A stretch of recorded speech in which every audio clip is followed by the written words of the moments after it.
Ah.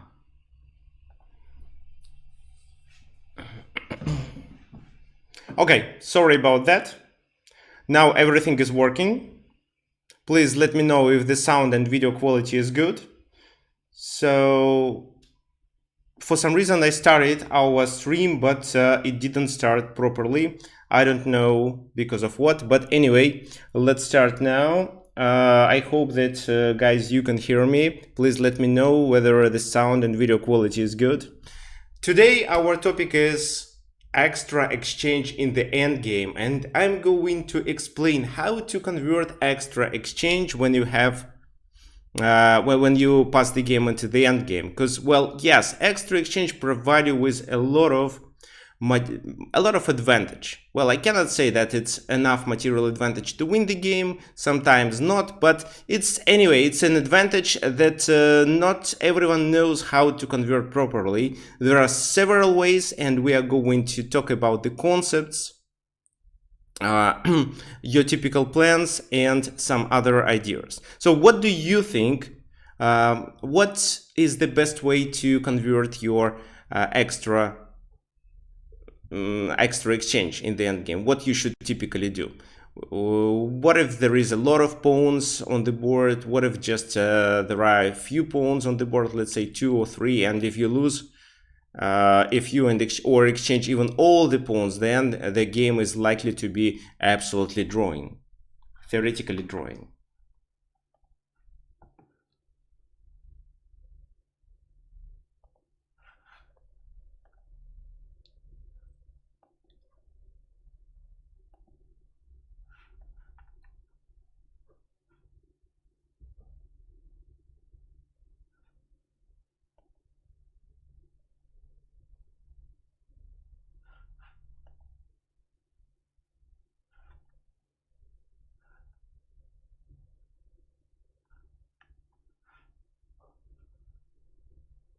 So what are your ideas? I'm listening to your comments. Okay, so Paul suggests to sacrifice the exchange back. Well, yes, Paul, you are actually correct. This is one of the ways to convert your advantage, sacrifice the exchange back, and it's quite common when together with this exchange you gain one or a few pawns. Yes, this is a possible way, definitely, but what you should do in general if you see that sacrificing the exchange back doesn't provide you with a winning position. What else?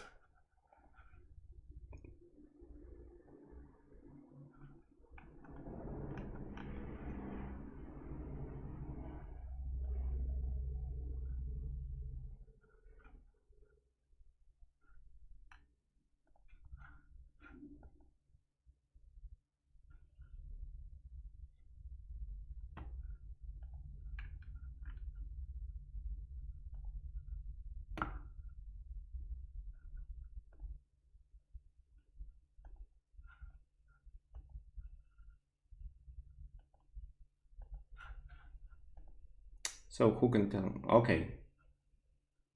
Looks like there are not so many attack in the center, but no, I don't think so. Okay.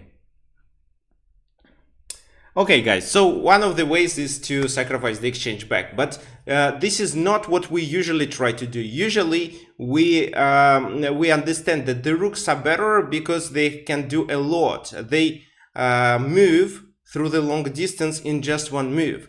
That's why the rook requires an open file. So if you don't know what to do, you should open the file for your rook and try to enter the enemy camp with your rook, and if possible try to attack enemy pawn weaknesses and capture them for free, or at least to restrict the enemy king. So if you don't know what to start with, try to open the files for your rooks.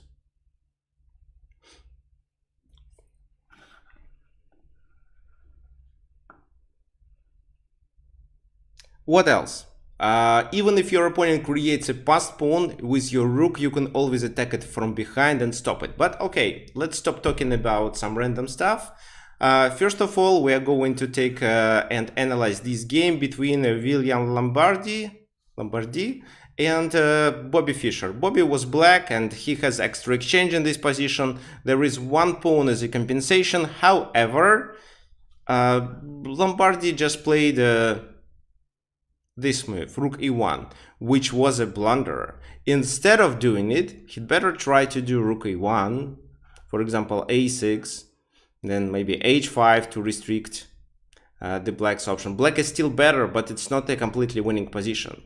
Another way of initiating a counterplay is g4. After that f4, the king goes back, but there is no way for white to enter the enemy camp. They can probably at some point take here and then try to gain the pawn on b4, but it's only one extra pawn, and there is no play through the d file, so probably sacrificing the exchange back would be a good idea. But here Lombardi played Rook e1, and that move was a blunder because of the strategy that Paul told us.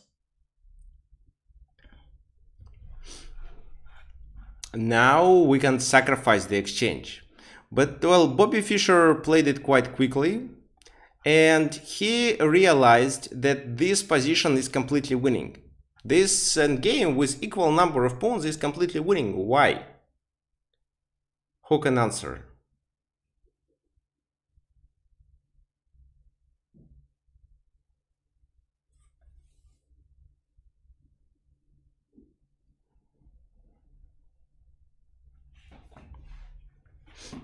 So okay, let's talk about this in game. So Rook e1 was played. Lombardi realized that probably it's equal, at least the number of pawns is equal, but it's a completely losing position. What's the best way to black to win here? So what Bobby had in mind? Opposition and spare moves. Spare moves is are so-called reserved tempi. So this king is quite closer to the center and is likely to occupy the c4 square, which will tie the enemy king down to the protection of this pawn. After which black didn't move their pawns, so they are likely to have more pawn moves rather than white, and that will force the white king. Another thing here is that black is able to create a passed pawn. So even if, just let's say something like this, even if so, it's possible to play b6 a5, create a passed pawn, and try to take advantage of it. At a certain moment of the game we play a3, and their king is, I don't know, have to go to b1, and that allows us to capture the pawn on c3. So this is one of the ways. An outside passed pawn can tell you that it's a winning position. The other thing is that your king is able to occupy very important spot. You keep in a position and used your reserve tempi. So you don't really need to calculate it. It can be seen by a naked eye if you are quite familiar with pawn end games. So I actually have a course about it. So if you're interested, you can get enrolled into it. It's quite cheap, actually. Okay, so Rook e1, that was a blunder. Bobby instantly played Rook takes c3 and then took on e5. King d5, King d2, King c4. What now?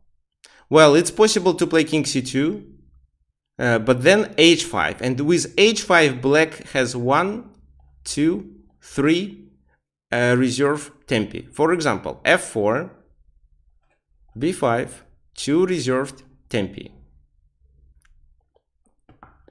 King goes to d2, king b3.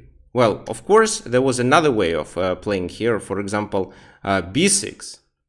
So the king has to stay on d2, for example, and then we play a5.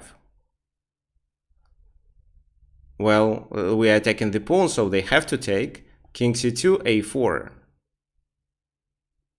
Now, if king d2, it's just king b3, and black promotes faster.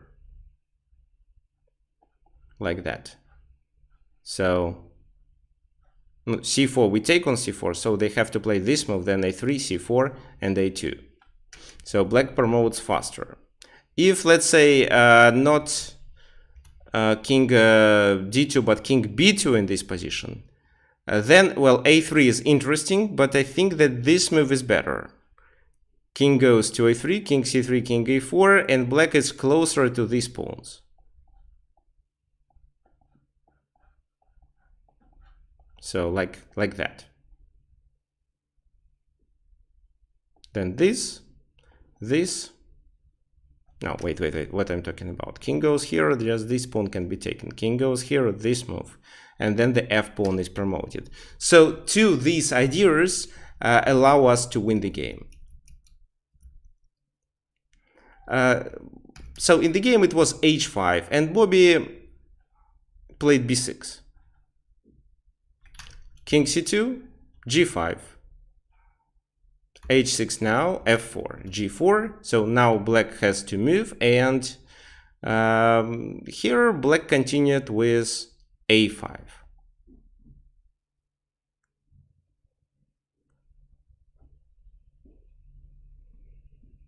Yeah, pawn to a3 is the same. Yes, I agree with you.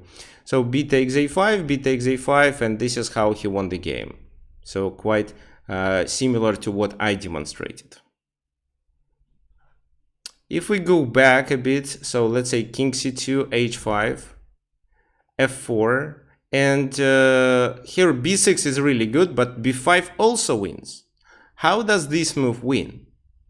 So king d2, because if the king goes there, it's this. And after this move, this king is just closer to g3. So for example, this c4, then take on c4, king g3, king b5, king here, king a6.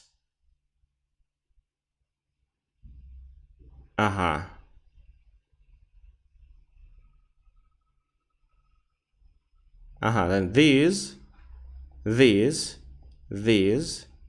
take here. Then white promotes faster. That's the problem. So maybe I missed something.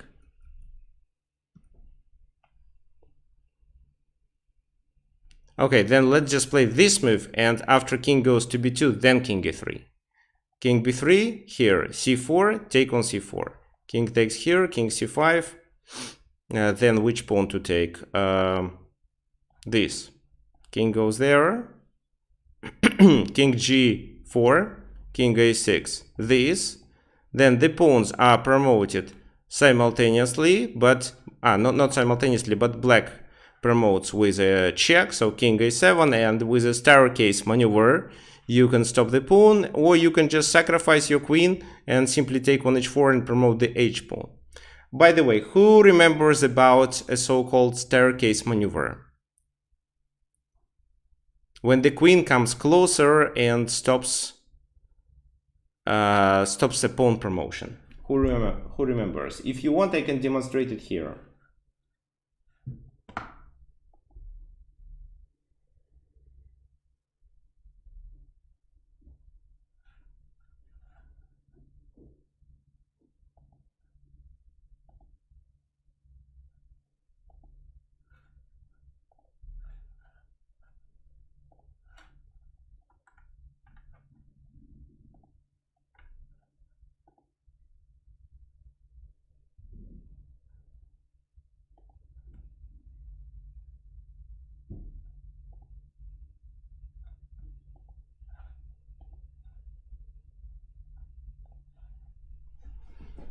So I'm waiting for your comments, guys.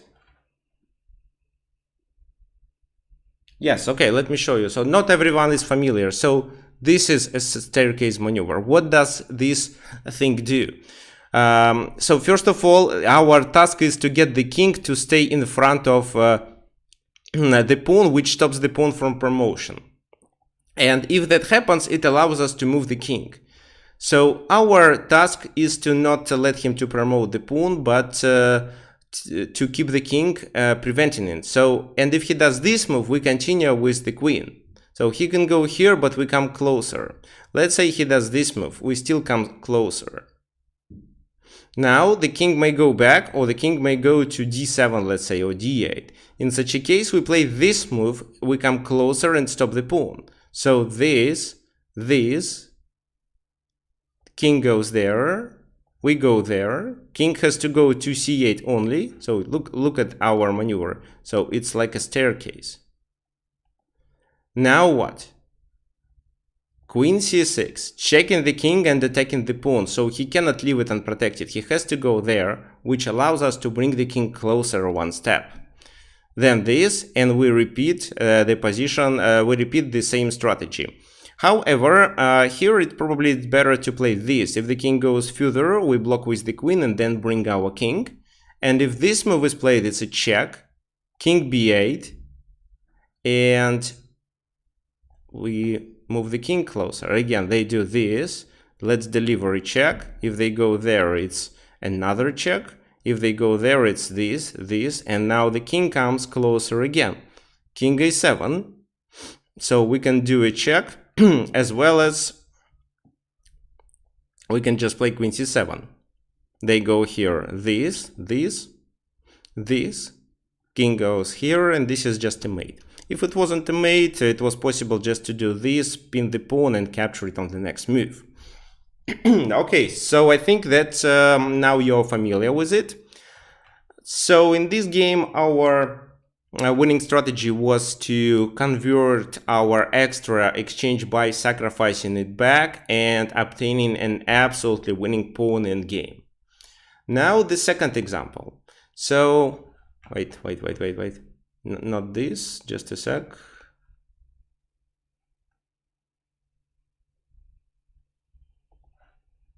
Okay, yeah, actually this.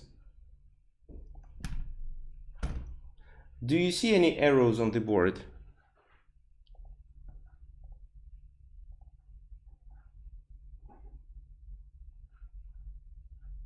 I'm not sure if you see it.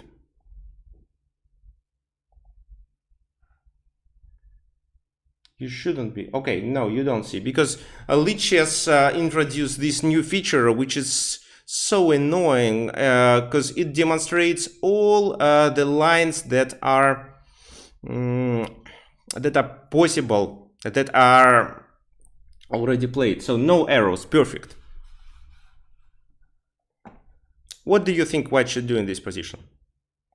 Who can tell me?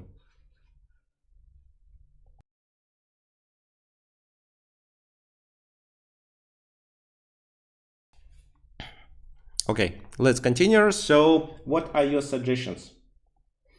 Okay, there is a good question from Perumal. How to calculate in Poland game with equal material? Well, yeah, so you have to calculate and visualize the position deep enough, but actually, in order to realize that this endgame is winning or not winning for you, you should know some special features, like whether you have an outside passed pawn or you can create an outside passed pawn. If you have a protected passed pawn, it's likely to be winning. If you force the enemy king to lose his opposition, then you are likely to be winning too. So there are a lot of such features that you'd better learn at least once, and then you would, based on it, you would understand whether your endgame is winning or not. And of course, to not calculate whether the king is able to chase a passed pawn or not, you have to remember about the square of the pawn.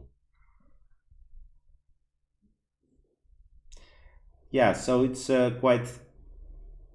So yeah, well, the staircase maneuver that I demonstrated, if, for example, it's a beginner playing it, there is a chance of a stalemate. Okay, so who can tell me how to play in this position?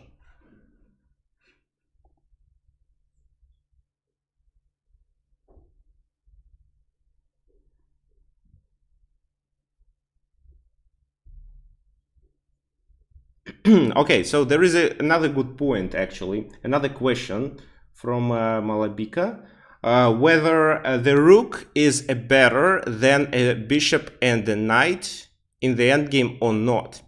Well, the rook can be better than bishop and knight in the endgame if the board is if the position is open and the rook tries to promote the passed pawn.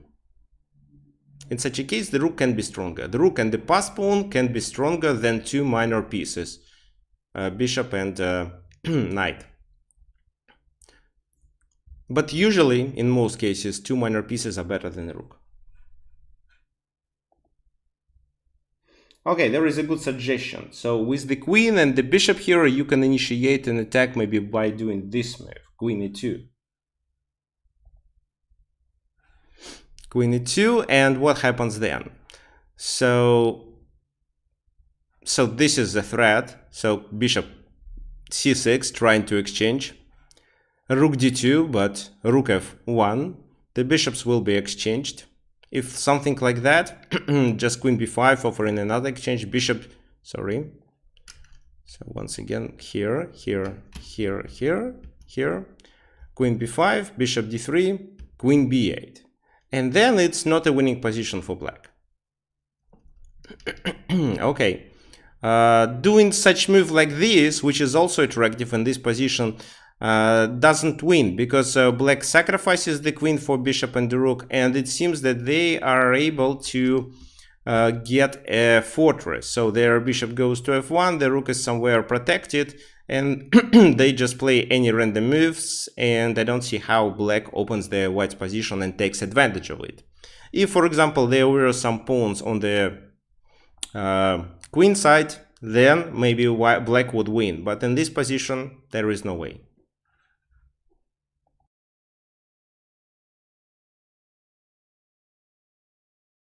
Okay, so let's continue.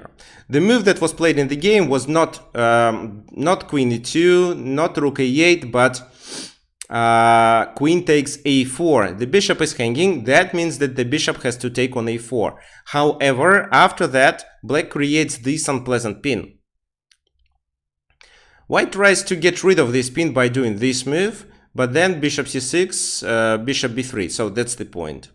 That's why bishop d5 first. And now bishop b3 doesn't make sense because rook takes rook. So rook a3, and now there is no way to unpin. This move wins the bishop. So I would probably play it immediately. Lev Polugaevsky, who was playing with black pieces here, continued with king g7. He wanted just to bring the king closer. And then, I don't know why, but he decided to play bishop e4, bishop c2, which didn't make much sense. He could do the same thing with bishop c6 idea. Maybe he just wanted this bishop not to be active enough on this diagonal. But even there, black is winning. Bishop takes c2, rook takes a3. Bishop d1. Now what? So your suggestions are welcome. What do you think black should do here in order to play for a win? It's definitely a winning position, but again, if you don't know the plan, you can play a lot of moves and still not obtain any extra advantage here. Okay, so what are your suggestions? So should we bring the king or should we do what?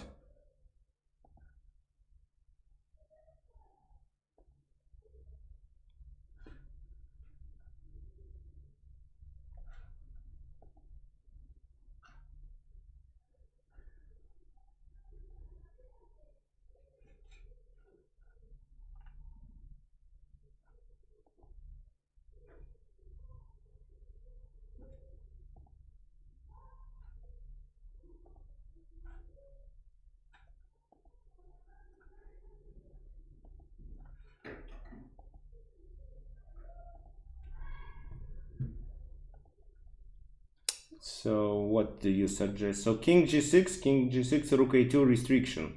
Good point. Okay, what else?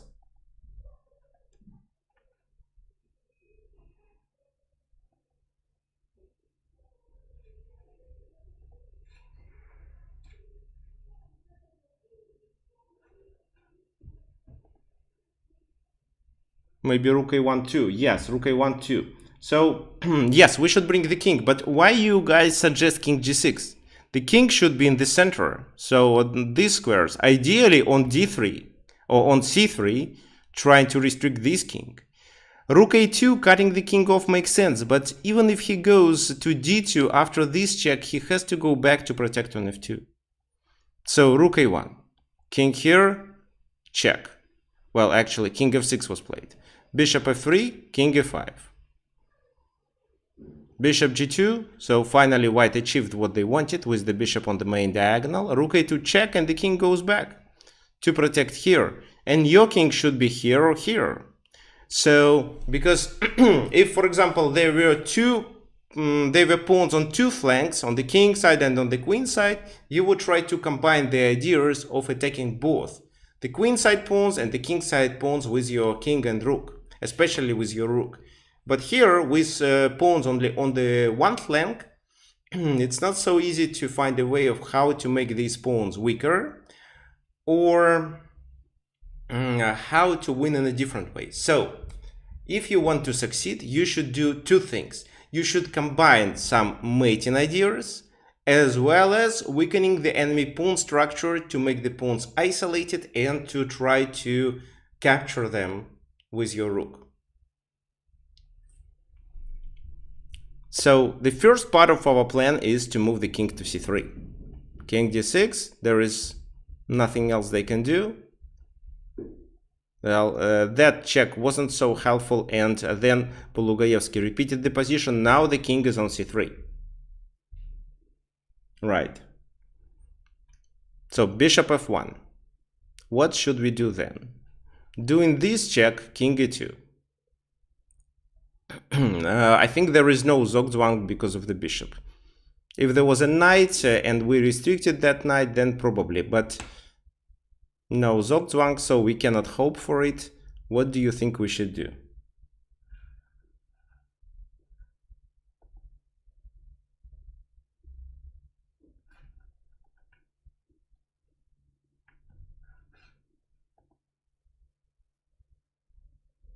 Sacrificing the exchange now, I think, doesn't allow us to win. What for? Well, I can show you if you want, but let's just picture it. So this, you sacrifice, he takes, you play king d2. He maybe plays king g2, king e2, and maybe h3. No, I don't see how you win here. But maybe it does make sense, actually. So this.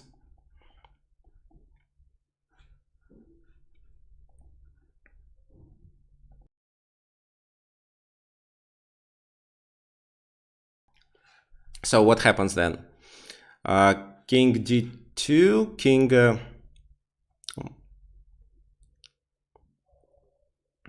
so king g2, king e2.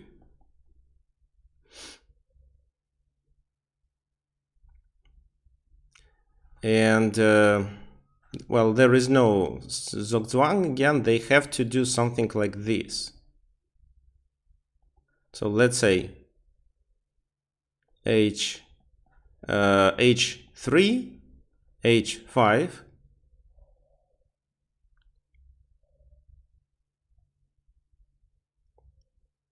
No, I don't think h3 was a good move. So just king g1 is enough. So here and here. So this move, this move, this move, take, and just this move. So it is a draw.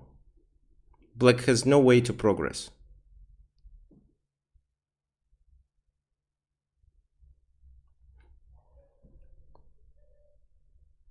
Okay, so no, it wasn't a good idea to sacrifice the exchange, but I think we...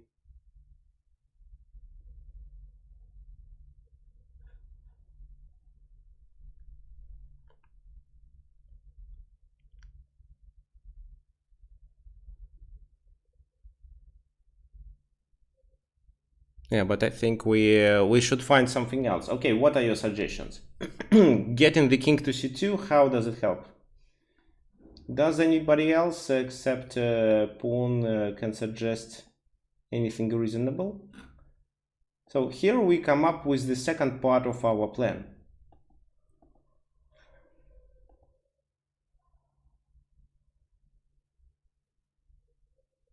What is the second part of our plan? Who can tell me?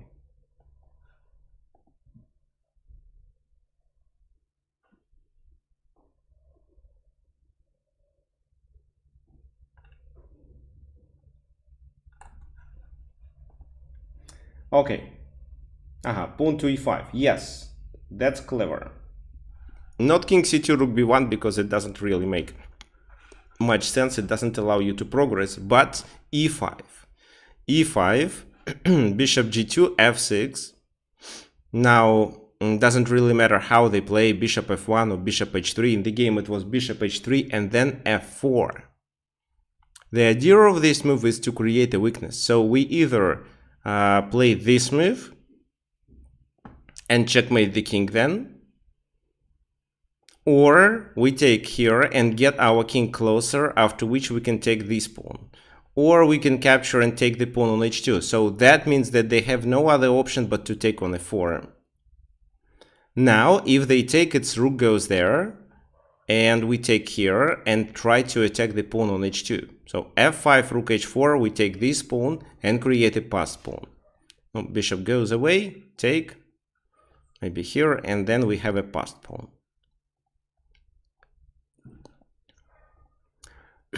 So if they play bishop g4, just king d3. So, and we have this idea, delivering a checkmate, and if they take, this pawn will be vulnerable.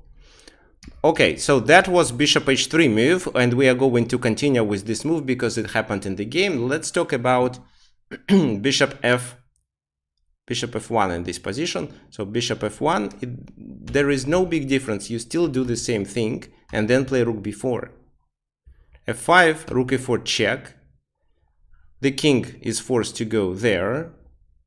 So blocking with the rook isn't a good idea. Because we can easily stalemate them. So this. And then we can get to the d2 square with our king, because now they have to take, have to move the king. So let's say this. Then I don't know, let's say f3. Okay, I move the rook further, king f2, and then this. And after that, we'll capture at least these two pawns. So let's continue with bishop h3. This is what happened in the game. And king d5 was played in order to open the file for the rook, the rank for the rook.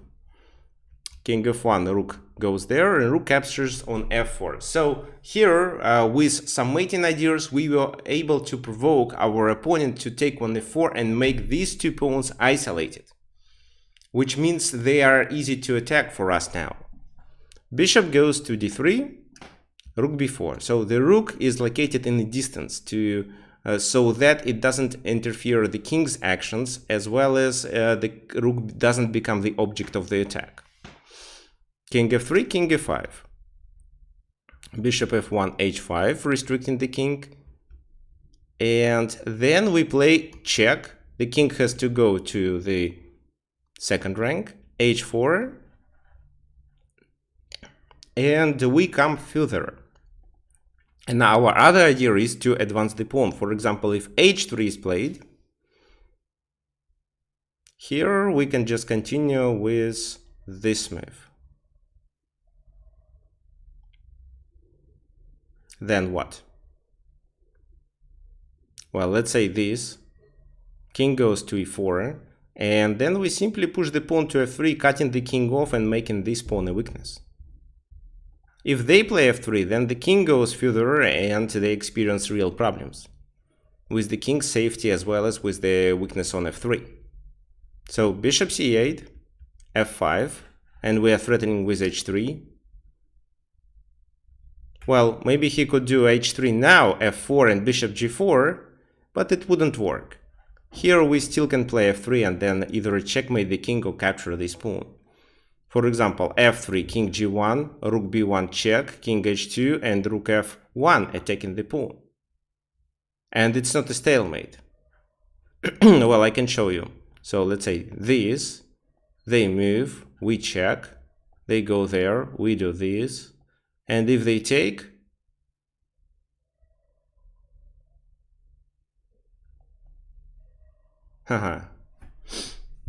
if they take, it's actually stalemate, right? So this is a stalemate. Okay, so probably rook f1 was a mistake. Okay. So then let me do this move. So it's not stalemate. The king goes there, then king f4. King, then what? Bishop g4.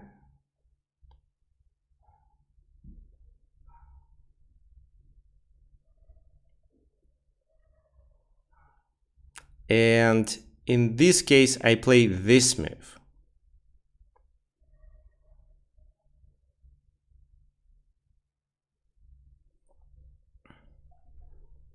Well, what else I can do? Well, I think that instead I can just deliver a check on the first rank. He goes there, I do this, bishop takes. If I take, it's a stalemate. But if I do this move, they have to block with the bishop. After that, I play this move. The king is forced to move because the bishop is pinned. So it doesn't really matter where the king goes. Let's say here. And then I play king g3 move. And my next move is rook a1 regardless of what they play. So for example, king h1 or bishop f1. Let's say bishop f1, I just play this move and the king is forced to play, after which we checkmate. Okay. Fine, so this is our winning plan. Bishop d7 was played in the game, h3. No, wait. Bishop h7, h3 was good, but rook c3 was played. Bishop e8, king e4, bishop h5, and h3 in this position. So I don't really see any difference. h3 could be played much earlier. Probably Polugaevsky waited for bishop h5 to get his king to f3. So now king f4. Well, actually, he played king d3. And then he's threatening with a mate, after which white resigned. Why did they resign? Okay, so this move, then this is a mate. If, let's say, they play f4 to create a square to escape, after king e3, it's still a mate. And such thing like bishop d1 doesn't help. First of all, the pawn is hanging, and second, it's this. And we just lose a tempo, and it's a mate. So what do you have to think about? Okay, so this position is kind of unclear by the first glance. It's not easy to find how exactly to attack. Looks like these pawns are not weaknesses. You can hardly attack them, and the king is quite close to protect them. But you may create a weakness in case if you play f4 and you combine it with some mating ideas. And in order to obtain these mating ideas, you should bring the king to c3. This is the first part of the plan. And then f4 to try to exchange the pawns, because if they ignore it, you either play f3 or capture on a3. And with f3 move, you obtain just a decisive attack, which ends with a checkmate in just a few moves. That's why your opponent has to take. And this is how he ruins his pawn structure and makes the pawns vulnerable. And this is how you can win. So combine your mating ideas with the idea of weakening the enemy pawn structure. Okay, the second example is this. The game between Mikhail Botvinnik and, Samuel Oryshevsky and Mikhail Botvinnik. Well, by the first glance, the position doesn't seem to be losing. There is a fork on b5, there is this move, but something like king a6 would be enough. And if rook checks, just block with the rook, let's say. Why not? Maybe just something like that would be good. Oh, then actually knight c8 is a check. Okay, so Samuel Oryshevsky played rook h1 in this position. And what do you think is the best way for black now? Who can tell me? Here black wins the exchange, that's true, but what's the best way to play it, to find it?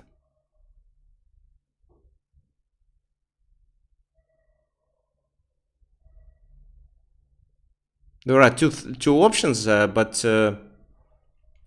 which one is better? Let's decide.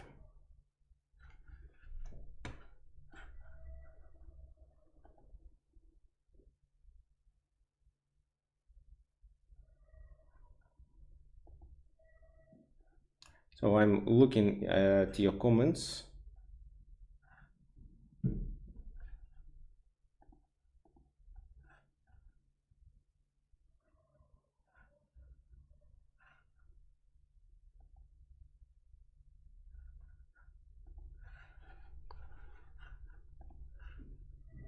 Okay, knight c8 is yeah, knight c8 is better than such a move like knight b5.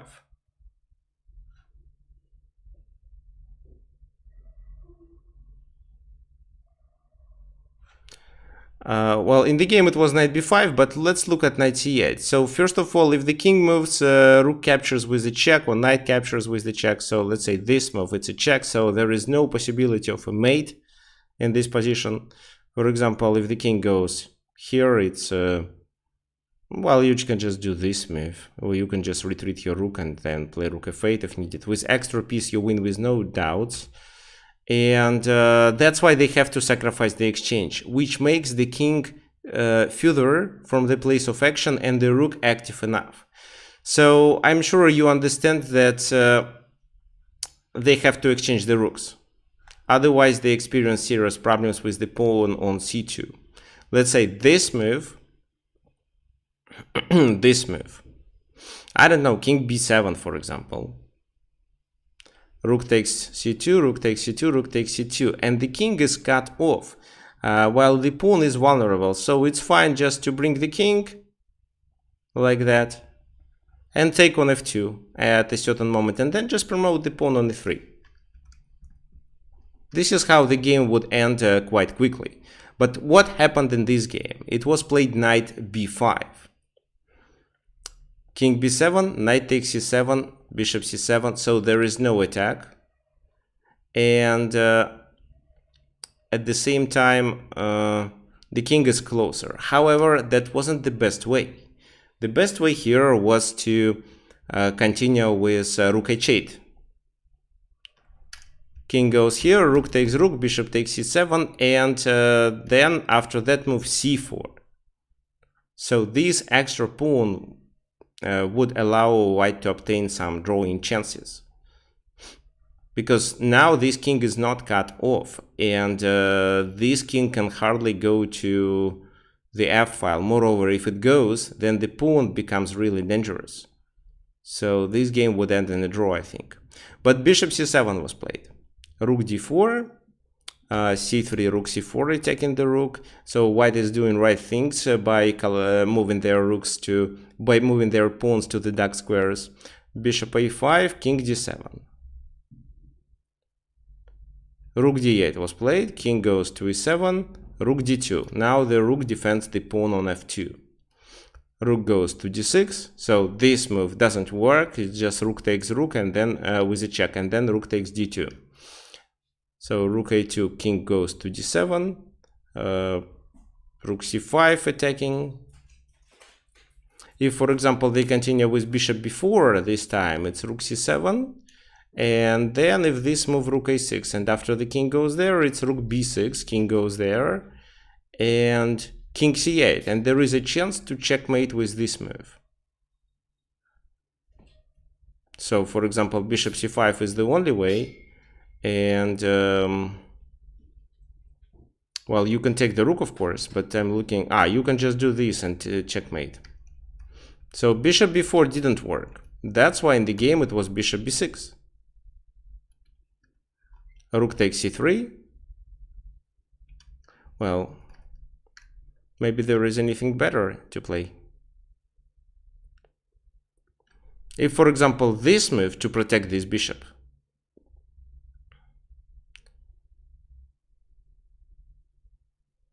How would you play? What do you think?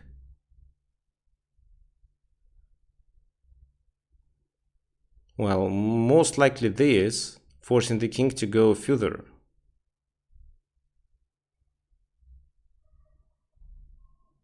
After which, this move, and you are threatening with a checkmate, so they have to play bishop b4. this, the king goes there, and just this move. There is no defense against rook b8. They can only sacrifice the bishop. So again, mating ideas together with the attack of the pawn. Bishop b6, and they have to give up this pawn. Rook goes to b4, king e6. Rook goes to b2. So white doubles the rooks on the third rank. Then repeats the position and creates an opportunity to make a pin. So bishop goes there, the king is cut off, and this is the most important factor. So here it's even enough to bring the king to f3, to play this move, and then remaneuver, and then maybe actually take on e3, or get the other rook attacking f2 and sacrifice the exchange back in order to promote the e pawn. But you can win much easier if only you remember about mating threats. So rook d6, king goes to a5. Rook d8 is a mating threat. If, for example, in this position, the king went to a7, how would you play?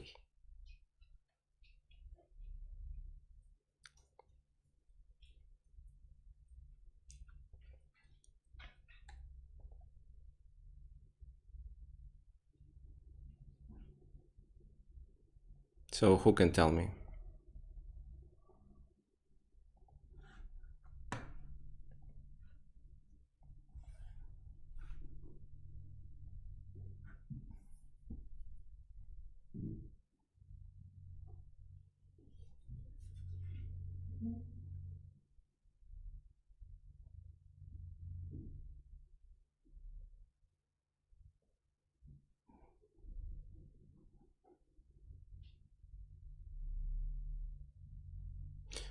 Well, I think it's enough just to bring the king here to c8 and then try to checkmate in the same way, like I demonstrated. So, or maybe rook d7, and if he goes there, you just need to get your rook to the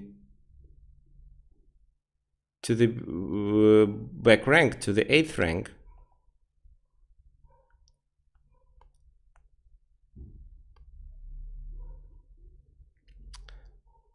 Well, maybe the most simple way here would be to do this. And then, well, let's say they play some move. You do this, he goes there, and you just offer an exchange of the rooks by doing... Well, I wanted to do rook e8.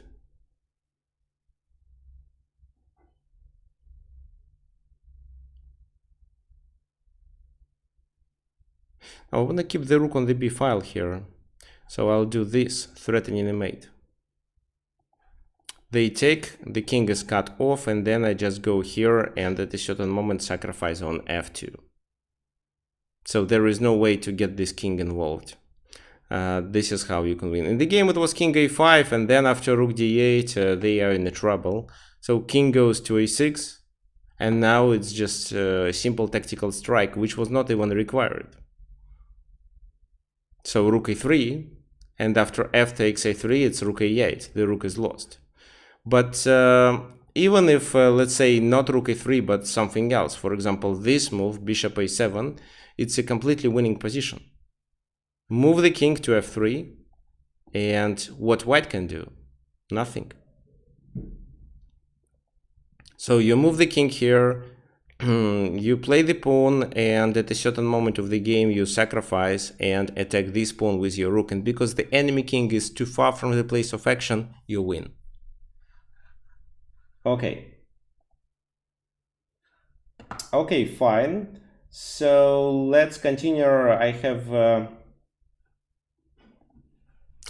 the last game here, where black also won the game. So what do you think about this position? White is a pawn down, but is it possible for white to draw the game?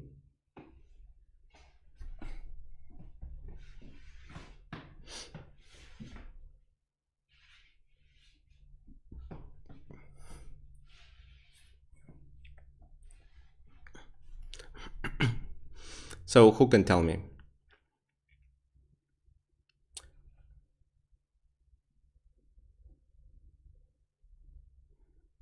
Well, black doesn't risk to lose because even if they lose these two pieces, well, I mean, even if they exchange the rooks and lose their bishop, they can at least go to the corner and the pawn won't be promoted anyway.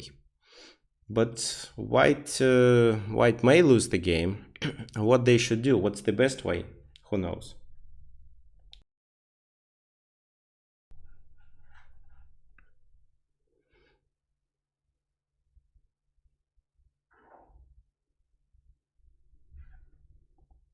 So rook c7 is a suggestion here. Interesting. So a person with no username suggested rook c7. Well, what does it mean? So this is the c7 square. Maybe rook e7 or what?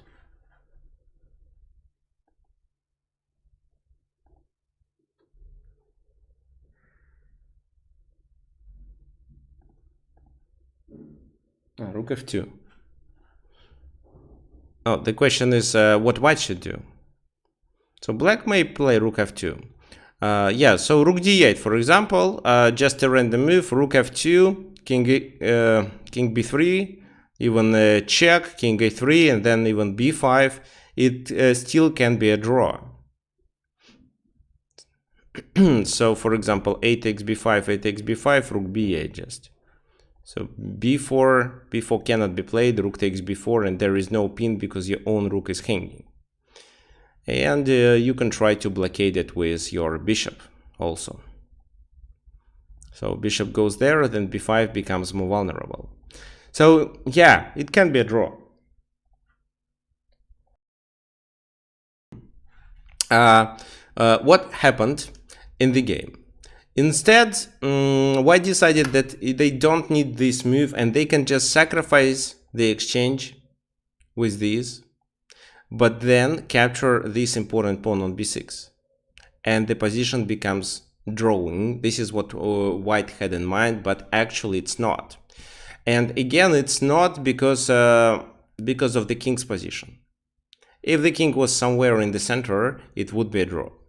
But with a few pawns, well, with pawns on the board and with the king being trapped in the corner, it's not. King c3.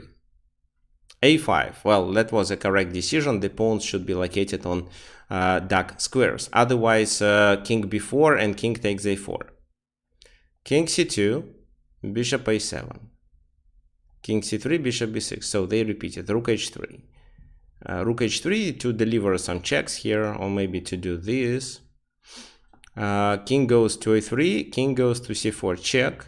And now if the king goes there, it's easy. What do you think you should do?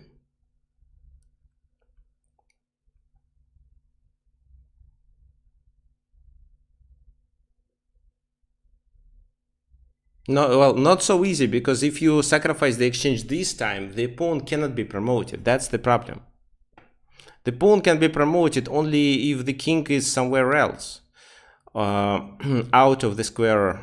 Well, yeah, so for example, the king is here, and when you push the pawn, the square of the pawn should be this. So if the king is out of the square of the pawn, then a sacrifice on a5 makes sense.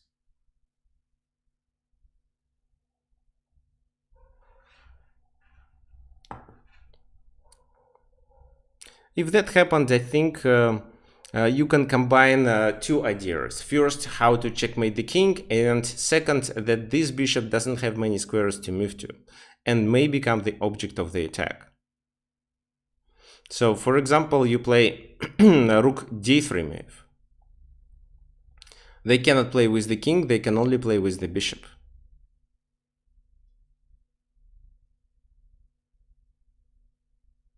Let's say if they play with the bishop here or here, you play rook d2 or rook d1, threatening with a mate 2.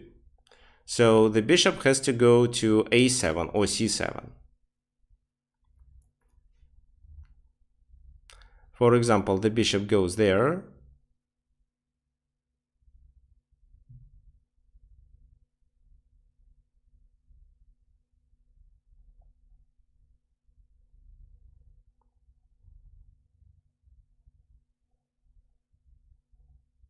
And then what do you think how you should play? Still Rook d1. Still Rook d1, I don't see a better move. And then, yes, you can do this thing. This time you can just capture the pawn on a5. So that means that this bishop should go to c5 or c7. For example, if it goes to c7, you play Rook d2, he goes to a3, you play this move, bishop b6, you chase him away and try to create a mating net, similar to what happened in the game. So the key idea is to checkmate the king and at the same time attack the bishop once the bishop moves away from the defense of the pawn. So for example, let's say king c2, rook d5. They have to, if they move the bishop, it's over. So they have to move the king again. Then you do this move, forcing the king to go to the first rank. Well, then probably king c3 is good in this position. Yes, it is. And you're with this move, you are trying to checkmate. So let's say now they play with the bishop. If they, for example, continue with this move, then this is a double attack. So you take the pawn at least. If they play this move,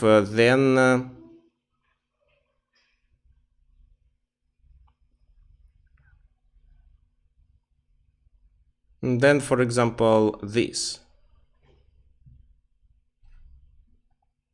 So they play with the king to b1 if they don't want to lose the pawn. You play king b3, and now if the king goes there, it's a checkmate. This is also a checkmate. And such move like bishop f4 also doesn't help, because it's just rook a1, the king has to go to the edge, and rook c1. Checkmate. Okay, so with king a4, it will be easier for black to checkmate the king. King a2 was played. Rook h2 check, king a3, king b5. King goes to b3, and this is where black made mistake. They played quite a logical move, and that move was a mistake. So can you find the best option here? Black to move, what's the best option?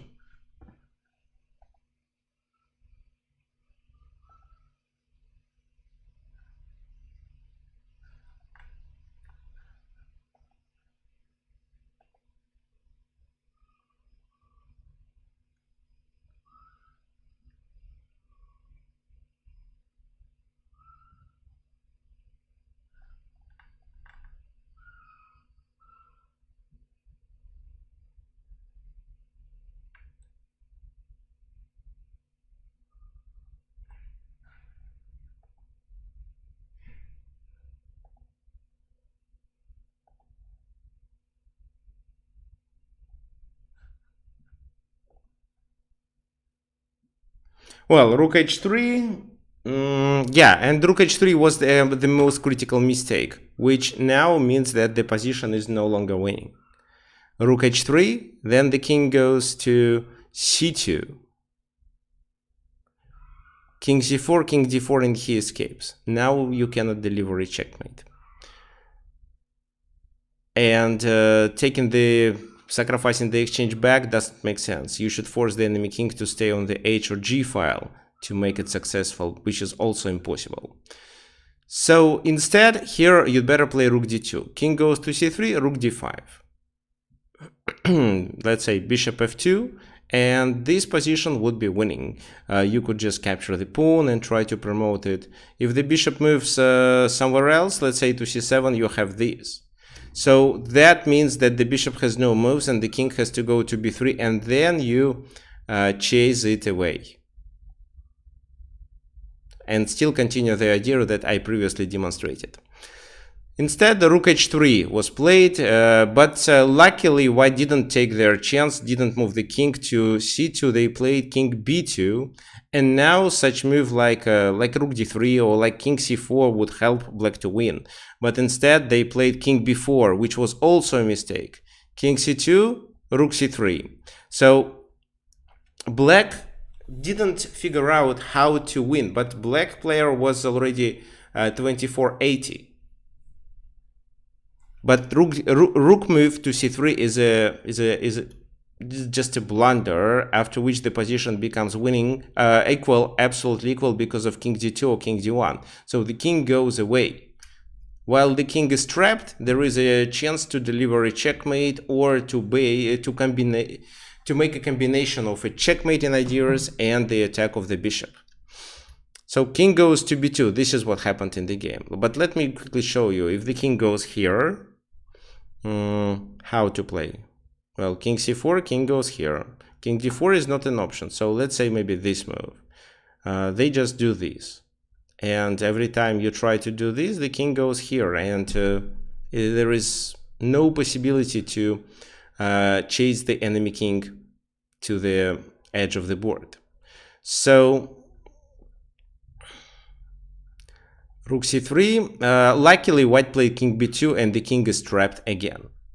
And this is where black still made one mistake. Rook c8, king a2, rook c2 check, king b3, it's fine. The king is on the first rank, so we did almost everything. King goes to c1, and now what?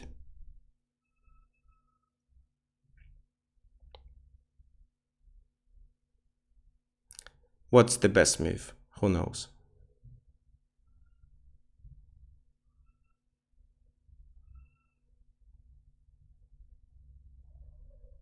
So here, white actually wants to escape.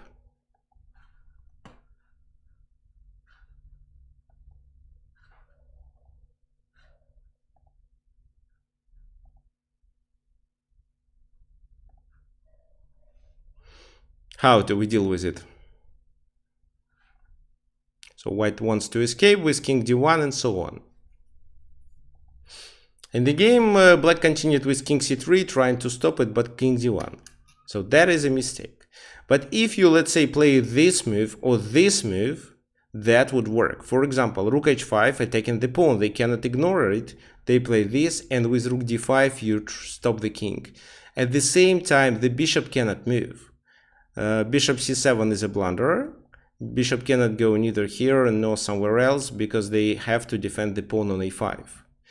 And if they don't move with the bishop, then it means they have to play with the king. But the only square with the king is this. After that, it's a checkmate. So they have to give up a bishop or a pawn, which means absolutely losing. But king c3.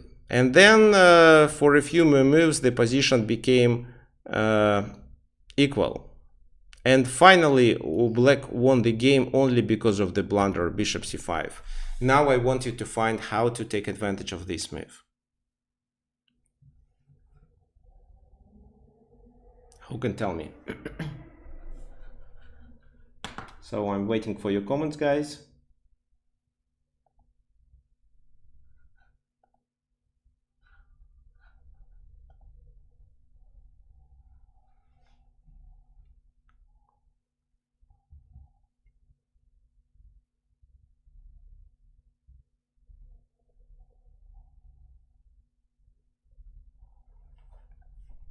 What black should do to take advantage of this inaccurate move bishop c5 and get a winning position.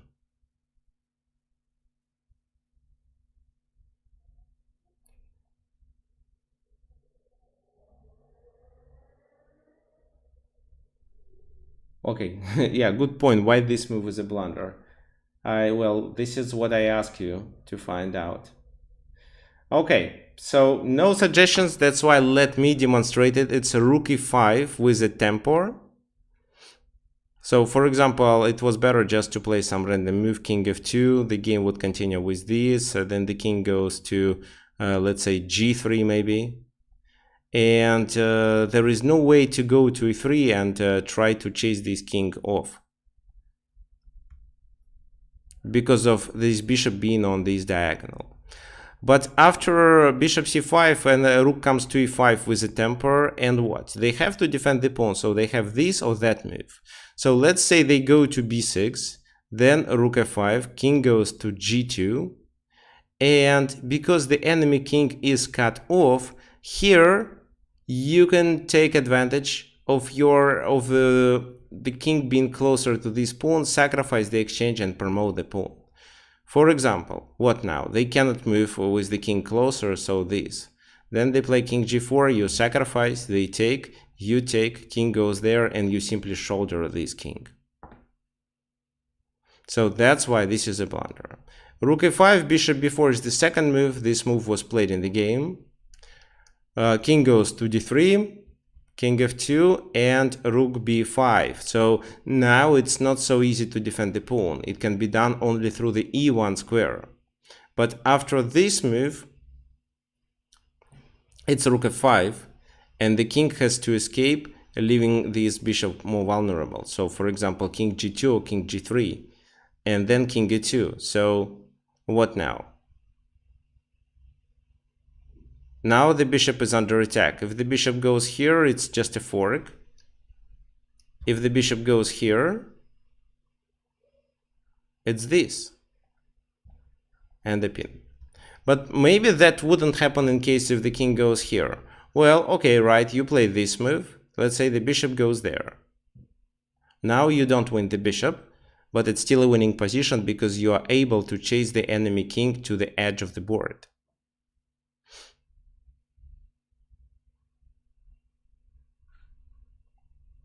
So, for example, this move, and, well, you cut the king, so just move the king closer and capture the pawn on a5. That's it.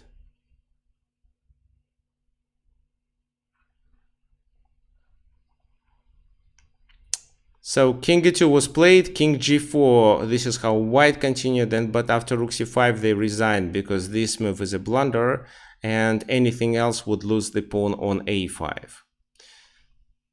So, what you may learn from this webinar today.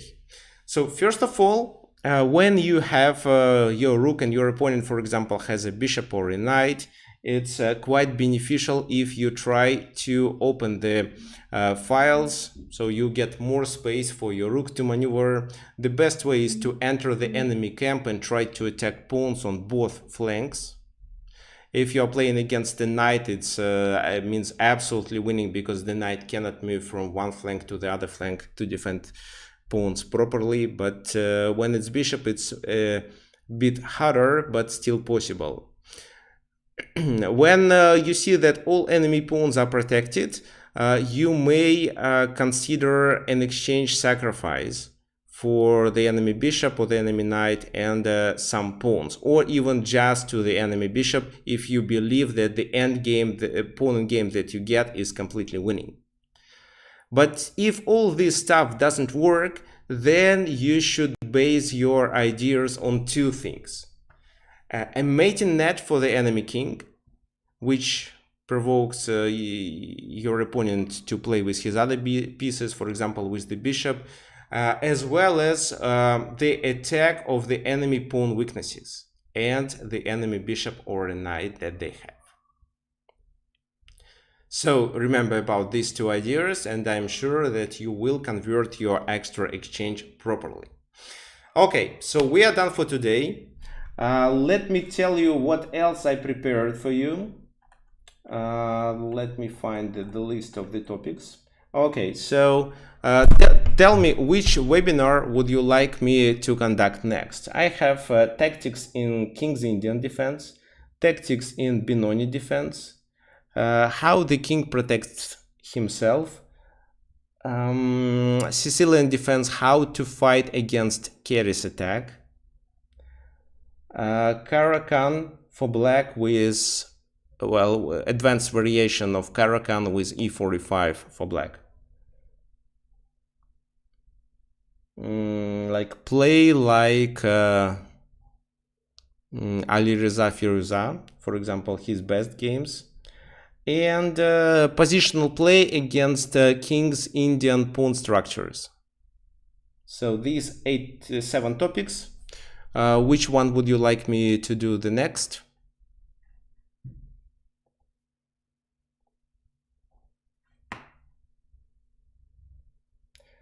So Queenside castling is better than kingside castling. Well, is it a question or a topic for the webinar? So if it is a question, then kingside castling is usually safer. Okay, so kingside castling is usually safer, but it depends. For example, yesterday I played the game in National League in Argentina against international master who is 2400. He played the exchange variation of perk defense, and I got a winning position with the king side attack because my king was on the queen side, and he initiated some attack on the queen side, but I made I was +2 and made a very serious mistake and lost the game. I just overlooked some of his ideas, and because of that I took a wrong decision. However, I'm sure I could win this game too, but the game was lost. But however, my position was quite promising. Okay, so King's Indian, this is what you wanna... Okay, this is what you want to our next webinar to be. Okay, endgame topics. Okay, let me think about endgames, tactics, and Benoni. Okay, what about...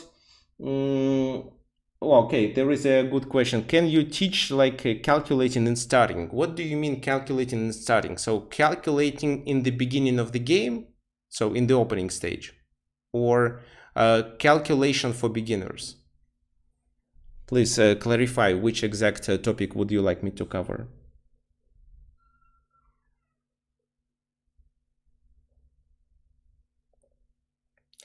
Okay, so anyway, I think that it makes more sense to do our next webinar about King's Indian defense. So it can be either tactics in King's Indian defense or how to play against King's Indian pawn structures. But I think tactics in King's Indian defense is more excited.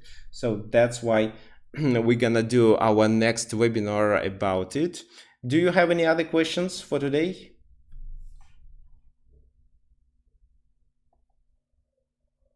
So it's calculation in the opening stage of the game. Okay.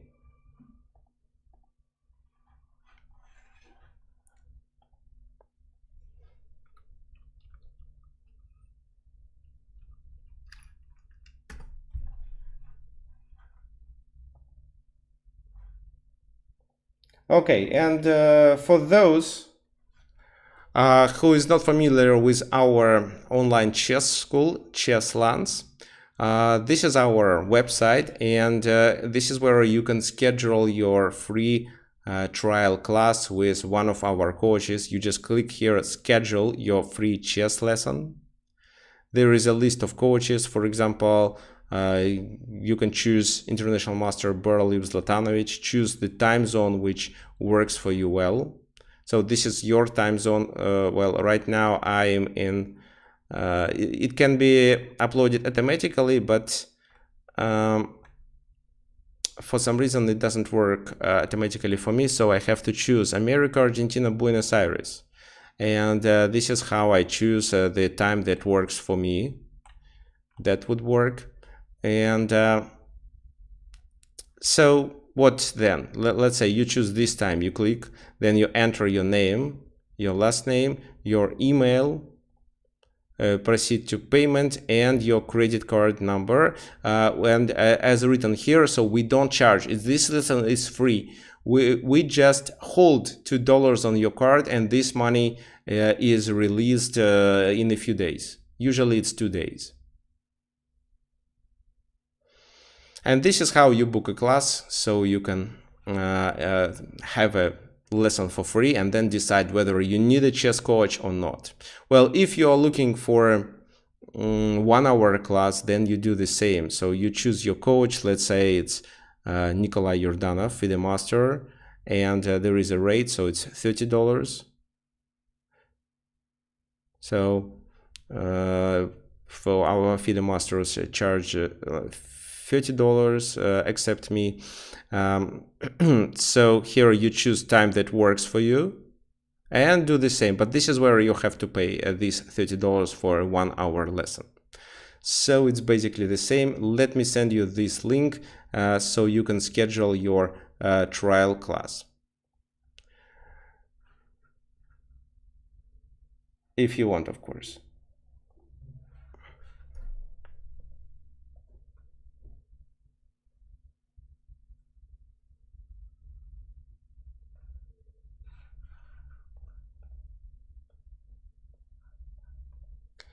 Okay, so test after classes. What do you mean? Which kind of test? Do you want me to do a kind of a quiz after the webinar, or what are you talking about?